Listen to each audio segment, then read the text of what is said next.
Okay, I never thought I'd be the guy posting here, but here we are.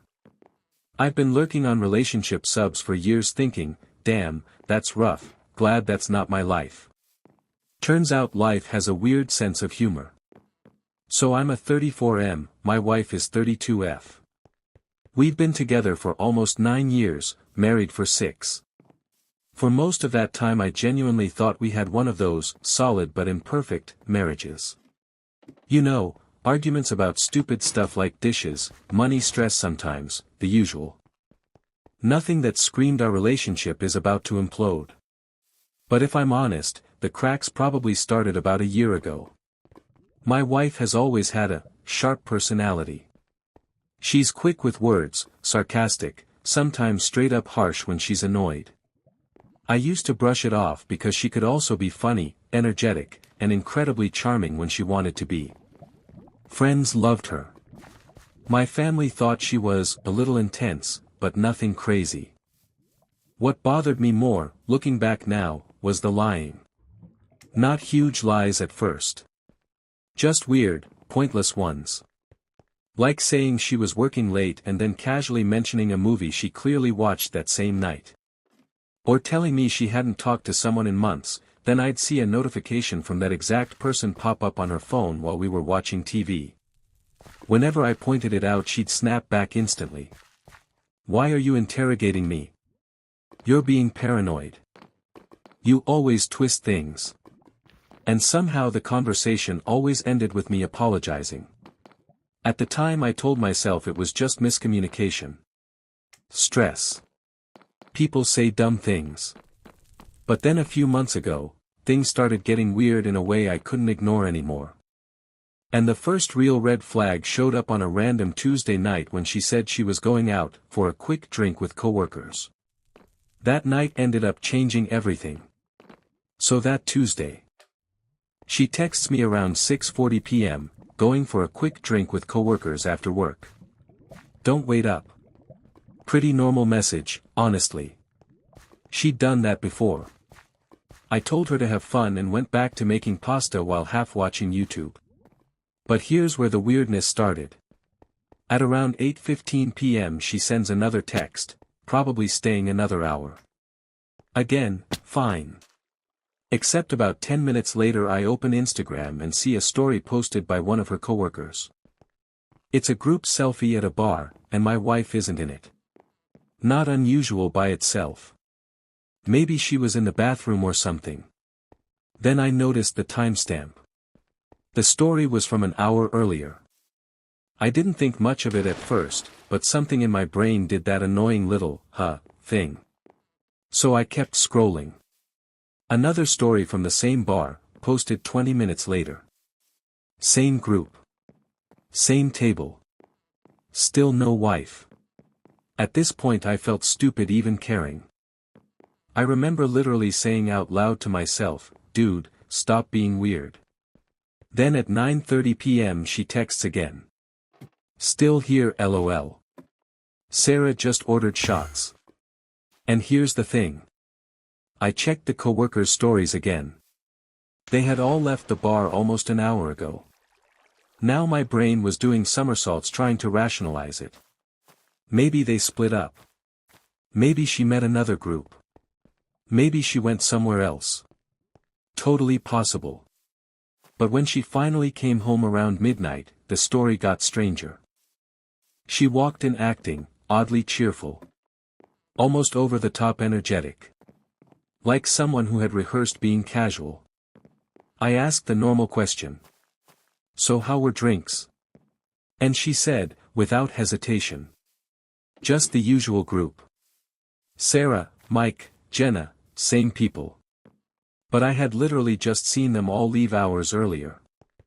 That was the first moment where a really uncomfortable thought crossed my mind. Why would she lie about something this small? And that tiny question ended up opening a door I seriously wish had stayed closed. At that point I still wasn't thinking cheating. Not seriously. My brain was doing Olympic-level mental gymnastics trying to explain it away. Maybe the co-workers left and she stayed behind. Maybe she met someone else from work. Maybe the Instagram stories just didn't show everything. All reasonable explanations. Still, something about the way she answered me felt off. It wasn't just the lie, it was how fast it came out. No pause, no thinking, just instant, yeah, we were all there the whole time. So I asked a small follow-up question. Did you guys stay at that same bar all night? And immediately her tone changed. Sharp. Defensive. Why are you asking like it's an interrogation? I remember standing there in the kitchen holding a fork like an idiot thinking, whoa, okay. I backed off right away. Relax, I was just curious. She rolled her eyes, kicked off her shoes, grabbed a glass of water and said something that stuck with me way more than it should have. Not everything is a conspiracy, you know. Which was a weird thing to say considering I hadn't accused her of anything. But again, I told myself I was overthinking it. We watched some TV. She laughed at a stupid reality show like nothing happened. Eventually we went to bed. Except I didn't really sleep. And here's the part I'm not proud of. At around 2 a.m., while she was asleep next to me, I did something I'd never done in 9 years of being together. I picked up her phone. Not because I had proof of anything. Just because something deep in my gut suddenly wouldn't shut up. What I found wasn't a smoking gun. But it was the first piece of something much bigger. So there I am at 2 a.m., lying in bed next to my sleeping wife, holding her phone like I'm about to defuse a bomb. For context, I'd never snooped before. Not once in 9 years. We both knew each other's passcodes mostly for convenience, but I'd never felt the need to actually look. That night felt different. My hands were literally shaking, which sounds dramatic but it's true. Part of me was hoping I'd unlock it, see absolutely nothing, and feel like a paranoid idiot. So I opened her messages. Family chat, normal. Work group chat, boring office stuff. A couple of friends, memes, voice notes, the usual. Then I saw a contact I didn't recognize. Just a first name, Daniel. That by itself meant nothing. People have coworkers, clients, random contacts. But when I opened the conversation, something immediately felt off. The thread wasn't long. In fact, it looked too clean. Like someone had deleted chunks of it. There were only a few messages left from earlier that evening. Daniel, you make it home? Her, yeah. Barely. Your trouble. Daniel, you didn't seem to mind. Her, shut up lol. My stomach dropped. Not because it proved anything physical happened. But because that was definitely not the tone of someone talking to a coworker she just had drinks with. I scrolled up. Nothing earlier. Just the blank start of conversation line from a few weeks ago. Which made no sense. If they were joking like that, they'd obviously talked before. And then another detail hit me. The timestamps. Those messages were sent around 10:40 p.m. Which was about the time she had texted me saying they were still at the bar doing shots. Except clearly, she wasn't with her coworkers. She was texting this guy. Right next to me in the bed, she suddenly shifted in her sleep and I nearly threw the phone across the room. I locked it and put it back exactly where it was. My heart was pounding like I just robbed a bank. And lying there in the dark, staring at the ceiling, one thought kept repeating in my head. Who the hell is Daniel? I didn't know it yet, but that question was about to blow my entire life sideways. I barely slept that night. You know that feeling when your brain keeps replaying the same few pieces of information over and over, trying to force them into a puzzle that doesn't quite fit yet? That was me until about 6 a.m. Barely made it home. Your trouble. You didn't seem to mind. Those messages kept looping in my head. At breakfast she acted completely normal. Like, annoyingly normal. She was scrolling her phone, complaining about traffic she expected on the way to work, asking if we were out of coffee filters. At one point she even made some sarcastic joke about how tired she was because Sarah kept ordering drinks. And that's when it hit me again. She was doubling down on the same story. Same coworkers. Same bar. Same night. Meanwhile I knew she had been texting Daniel while telling me she was still with them. I decided to test something. Not a confrontation, just a small question. So Sarah was the one ordering shots last night? Without even looking up from her phone she said. Yeah, obviously. She always does. Instant answer. No hesitation. Which meant one of two things. Either she had an incredible memory for a random Tuesday night. Or she'd already locked the story in her head. The rest of the day at work I couldn't focus on anything. Part of me kept saying, you don't actually know anything yet. The other part kept whispering, people don't delete message threads for innocent reasons. Around lunchtime curiosity got the better of me. I did something I'd never done before. I searched her Instagram followers. And after about 5 minutes of scrolling, I found Daniel. That's when things went from suspicious to seriously uncomfortable. So I found Daniel. Not hard, actually. His name matched the contact, and my wife followed him. What made my stomach twist was the fact that he wasn't a coworker. At least not from her company.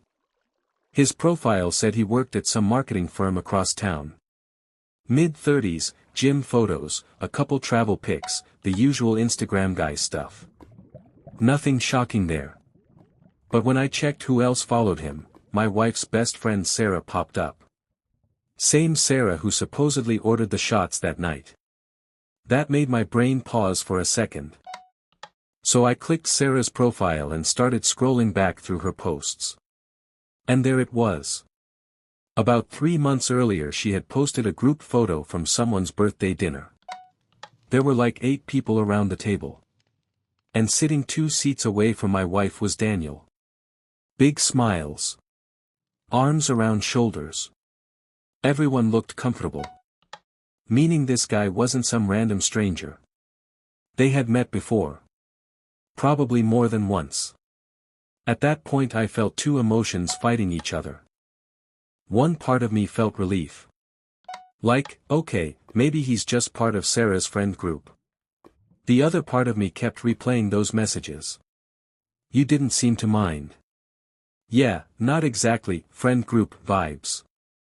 That evening when she got home, I decided to casually bring him up. Not as an accusation. Just, fishing. We were eating dinner and I said something like, hey, random question, do you know a guy named Daniel? I think I saw him in one of Sarah's photos. She froze. Not dramatically. Most people probably wouldn't even notice. But I've been with her 9 years. I noticed. She took a sip of water, shrugged, and said, oh yeah, I think he's one of Sarah's friends or something. I barely know him. Barely know him. That phrase hit me like a brick. Because less than 12 hours earlier she had texted him like someone who definitely did not barely know him. I just nodded and let it go. But inside my head something shifted.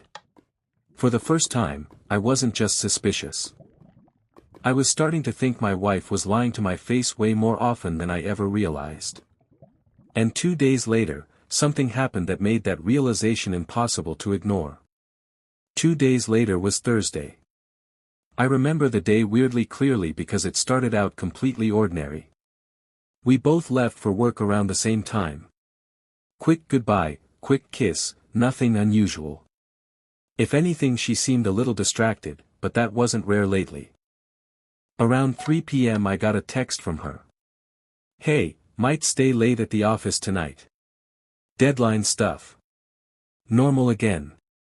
She'd had busy weeks before. I replied, no problem. But something about the message triggered that same uneasy feeling I'd had Tuesday night. Maybe it was the timing. Maybe it was the Daniel thing still sitting in the back of my brain. So I did something impulsive. Around 6 p.m., instead of going straight home, I drove past her office building. I didn't even know what I expected to see. Honestly, part of me hoped her car would be there so I could feel stupid and go home. Except, her car wasn't in the parking lot. At first I thought maybe I just missed it. So I circled the block once. Then again. Nothing. Now my heart started beating faster. Because either 1. She parked somewhere else. 2. She had already left. 3. She was never there in the first place. I sat in my car for a few minutes trying to convince myself this wasn't a big deal. Then my phone buzzed. It was a message from her. Still at work. Probably another hour. I actually laughed out loud in the car when I read that. Not because it was funny. Because it was the exact moment my brain stopped making excuses. She was telling me she was still at work. While I was literally staring at an empty parking spot where her car should have been. And that's when something inside me shifted from confusion to a really cold, quiet kind of determination. So I'm sitting in my car outside her office building, staring at the empty spot where her car should be, rereading the text that says, "Still at work. Probably another hour." At that moment something weird happened to my emotions. I didn't explode. I didn't panic. I just felt calm. The kind of calm you get when a puzzle suddenly starts making sense in a way you didn't want it to. If she wasn't at work, there were only a few possibilities. Friends. Family. Or Daniel. And I already had a pretty strong feeling which one it was. I went home and tried to act normal. Ordered some takeout, turned on Netflix, but honestly I was just staring at my phone the whole time. At 7:52 p.m. she texted again. Leaving soon. Then at 8:30 p.m. she walked through the door looking tired and annoyed, like someone who had just survived a brutal workday. She dropped her bag on the chair and said, "Today was insane." I just nodded. "What happened?" I asked. She launched into a whole story about some last-minute project, a coworker messing something up, her boss stressing everyone out. It was detailed too, names, timelines, little sarcastic comments. Honestly, if I hadn't been sitting outside her office earlier, I probably would have believed every word. But the entire time she was talking, all I could think was, this is a full-on performance. And she was good at it. Then something happened that nearly made me choke on my food. Her phone buzzed on the kitchen counter. She glanced at it quickly, grabbed it, and flipped it face down. But not before I saw the name. Daniel. She casually picked up the phone and said, "I'm gonna take a quick shower." Then she disappeared into the bathroom, with the phone. And that's when my calm turned into something else entirely. Because suddenly I realized something terrifying. If she was lying this easily about where she'd been, then I had absolutely no idea how long this had been going on. When she went into the shower with her phone, that's when the reality of the situation really settled in. People don't bring their phones into the shower because they're worried about water damage. They bring them because they don't want anyone else seeing them. I sat there at the kitchen table staring at the bathroom door, listening to the water start running, and for the first time the anger actually started creeping in. Not explosive anger. The slow, heavy kind. The kind that comes from realizing someone you trust might be playing you for an idiot. When she came back out about 15 minutes later, she looked more relaxed. Hair wet, hoodie on, acting like the evening was completely normal. She sat down on the couch and started scrolling her phone. I decided to try something again, another small test. "Busy night at work?" I asked casually. She sighed dramatically. "You have no idea." Then she repeated the same story from earlier. Same project. Same coworker messing things up. Same boss being stressed. Word for word. Which, again, would have been convincing, if I hadn't already seen the empty parking lot. At that point I realized something else about my wife. She didn't just lie. She committed to the lie. Full story. Details. Confidence. Most people slip up when they lie.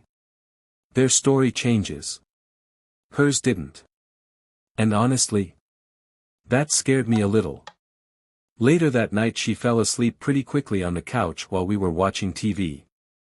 Her phone was still in her hand. My heart started racing again. Because this time I wasn't just curious. I needed to know the truth. So slowly, carefully, I slid the phone out of her hand and unlocked it. And when I opened the messages with Daniel again, there were a lot more texts than the last time I checked. Way more. So I'm sitting there in the dark living room, my wife asleep next to me, her phone in my hand again. My heart was pounding so loud I was genuinely worried she'd wake up and hear it. I opened the messages with Daniel. And yeah, there were way more texts now. The conversation from that night alone was long. Like, very long. Most of it had clearly happened during the time she told me she was working late. The first message from him that evening was around 5:30 p.m. Daniel, same place as last time. Her, yeah. I'll be there around 6. I remember staring at that message for a solid 10 seconds while my brain tried to process it. Same place as last time. Meaning this wasn't new. They had done this before. I kept scrolling. There were messages about parking, jokes about traffic, little flirty comments. Nothing graphic, but the tone was intimate. Comfortable. Like two people who were very used to talking to each other. Then I saw the messages from around 9 p.m. Daniel, you're really going to get caught one day. Her, relax. He trusts me. Daniel, still feels risky. Her, that's half the fun. That line hit me like a punch to the chest.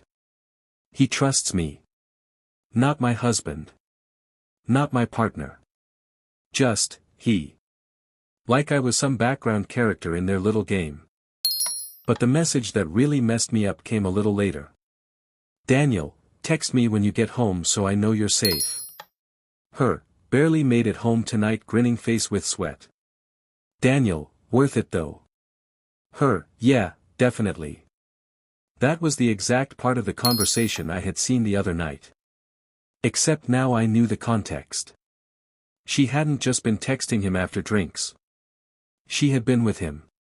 While telling me she was at work. I sat there for a long time just staring at the screen. It's weird how betrayal feels in the moment. You expect rage. Screaming. Something dramatic. Instead I just felt hollow. Like someone had quietly pulled the floor out from under my life. And then I scrolled further up the conversation. That's when I realized something even worse. This hadn't started a few weeks ago. It had been going on for months. Scrolling through the earlier messages made my chest tighten in a way I didn't even know was possible. Weeks. Months. Every Friday night, occasional weekends, little excuses about work or going out with friends. All lies. All carefully rehearsed. And always the same tone, teasing, flirty, intimate. Like I didn't exist in her world for those hours. I sat there for what felt like an eternity, just staring at the phone. The weight of it hit me in waves, disbelief, anger, sadness, and a strange, sinking shame. Like I should have seen it coming. Then I saw one last text that made me feel like my chest might literally break. Daniel, can't wait to see you next week. Her, me neither, face blowing a kiss. That little heart emoji. That wasn't just texting someone she liked. That was being in love with someone else while married to me. I remember throwing the phone down on the couch, my hands shaking so badly I could barely hold my head up. I wanted to scream. I wanted to confront her immediately. I wanted to run out of the apartment and never look back. But I didn't. I just sat there. Her alarm went off the next morning, and I realized. I had to face this. I couldn't keep pretending. I couldn't go another day lying to myself.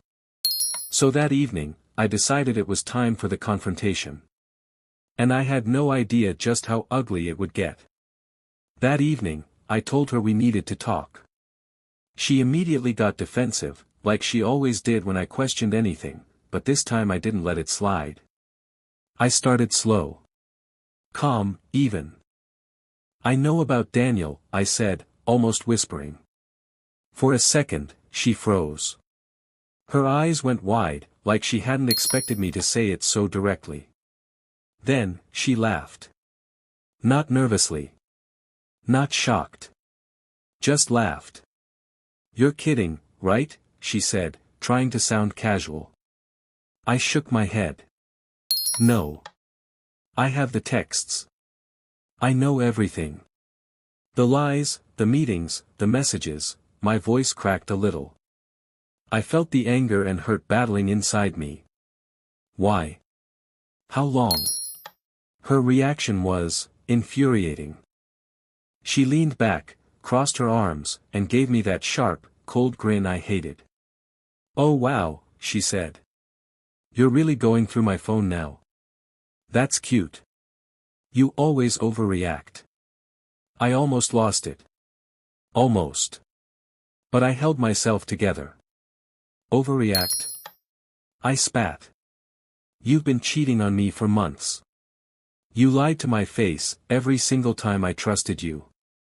She shrugged. It's not cheating. We're having fun. Fun. That word slammed into me like a brick. I wanted to scream, cry, throw something. But instead, I just stared at her. The energy in the room was electric. My chest was tight. My heart felt like it was cracking. She didn't offer apologies. She didn't cry. Just cold, sharp, unapologetic. And then she said something I'll never forget. Look, we're grown-ups. Stop acting like a child. It's not the end of the world. That's when I realized she had already justified it in her head. She wasn't ashamed. She wasn't sorry. She was defending her choices like they were normal. And at that moment, the full weight of betrayal hit me. It wasn't just about the cheating. It was about her lies, her manipulation, and the fact that the person I trusted most had been hiding an entirely separate life from me. I felt hollow, betrayed, and furious, all at once. And I knew this conversation would determine the rest of my life. After that first blow-up, the room went silent for a few long minutes. I couldn't even speak. I felt like my chest was crushed by a boulder.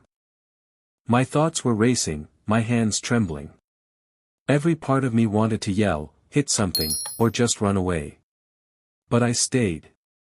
I couldn't leave yet, I needed answers.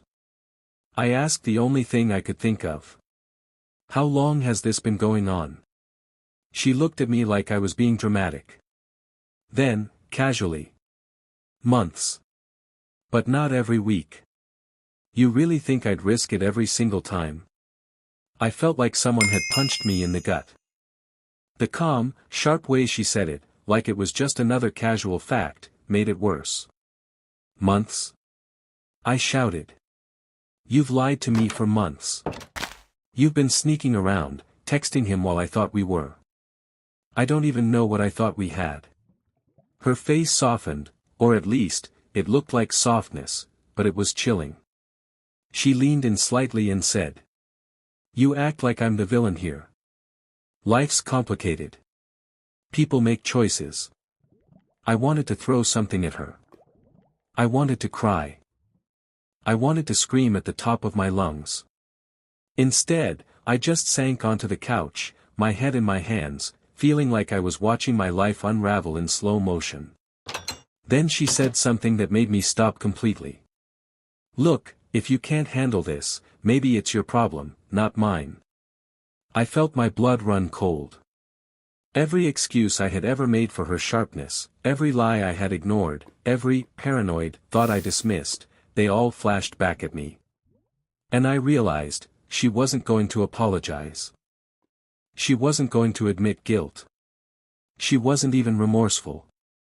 This wasn't just cheating. This was a calculated, deliberate disregard for me and our marriage. And I finally understood that I had a choice. I could let this destroy me, or I could take control. But that choice wasn't easy. It was terrifying. I sat there that night, heart pounding, shaking, staring at the floor, knowing that the next day, my life would never be the same. The next few days were a nightmare in slow motion. I went through a roller coaster of emotions, rage, disbelief, despair, and then this hollow, sick feeling of betrayal that I couldn't shake. Every little thing reminded me of her lies. Her laugh, her casual texts, the way she sat on the couch, everything felt like a lie I had been living inside for months. I tried talking to her again, carefully this time. Not accusations. Not yelling. Just raw honesty.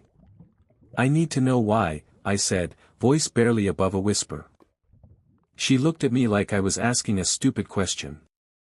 Then she smirked. "Why?" "Because it was fun. Because you weren't paying attention enough. Because it happened. Life happens." That was it. No remorse. No guilt. Just justification. I felt my heart shatter in 1,000 silent pieces. I realized there would be no apology. No explanation that would make me feel safe again. No magical moment where she would admit everything and we could just move past it. I had to make a decision, stay and try to rebuild something that was already broken, or walk away. And deep down, I knew what I had to do. I started packing my things that night. Every item I touched felt surreal, like I was dismantling a life I thought I had, brick by brick. I didn't sleep much. I didn't eat much. But I felt a strange, grim sense of clarity. I knew leaving would hurt. It would hurt like hell. But staying would be letting her control my life, my trust, and my heart. That wasn't something I could live with. So I made the choice. I walked away from a marriage that had been slowly poisoned by lies, manipulation, and betrayal. It was terrifying. It was painful. But it was also the first step toward reclaiming myself. And honestly, even though I was devastated, I felt free. It wouldn't heal overnight. But it was the beginning. I realized something important through all this: sometimes the hardest thing isn't discovering betrayal. It's accepting that you deserve better. I still feel the hurt. I still remember the lies. But I'm learning to trust myself again. Because I finally realized, if someone doesn't value your trust, your love, or your honesty, walking away isn't just okay. It's necessary. Okay, so here's the part where I try to put all of this into words without breaking down completely. I've learned a lot from this nightmare. First, trust isn't something you can fake or rebuild if the other person has no intention of honoring it. I wasted months excusing her sharpness, her little lies, her manipulation, thinking I was being understanding or patient. It turns out I was just giving her cover. Second, betrayal doesn't always come with fireworks. Sometimes it's quiet. Calculated. Like a slow poison that you only notice when you're already halfway poisoned. The texts, the lies, the casual justification, it wasn't one big moment. It was months of tiny truths hidden behind smiles and excuses. I can't say I'm fully over it. I still get flashes of anger or that sick hollow feeling when I think about the little messages, the casual lies, the way she laughed while spinning her web. But I've stopped blaming myself. I did nothing wrong. I trusted. I loved. And I was honest. That's on her, not me. For anyone reading this going through something similar, trust your gut. That tiny uneasy feeling when things don't add up. It's not paranoia, it's your subconscious noticing the cracks. Don't ignore the signs. Small lies add up, and patterns don't lie. You deserve honesty. Even if it hurts to walk away, walking away from someone who doesn't respect your trust is actually reclaiming your life. Feel everything. Rage, sadness, confusion, let it hit you. Suppressing it doesn't help. I don't know what the future holds. I don't know if I'll ever fully trust again, or if I'll open my heart in the same way. But I know one thing, I will never let someone else's manipulation define my worth again. And that, somehow, feels like the first piece of peace I've had in months. Even if the scars stay, at least I'm walking forward. Not behind her.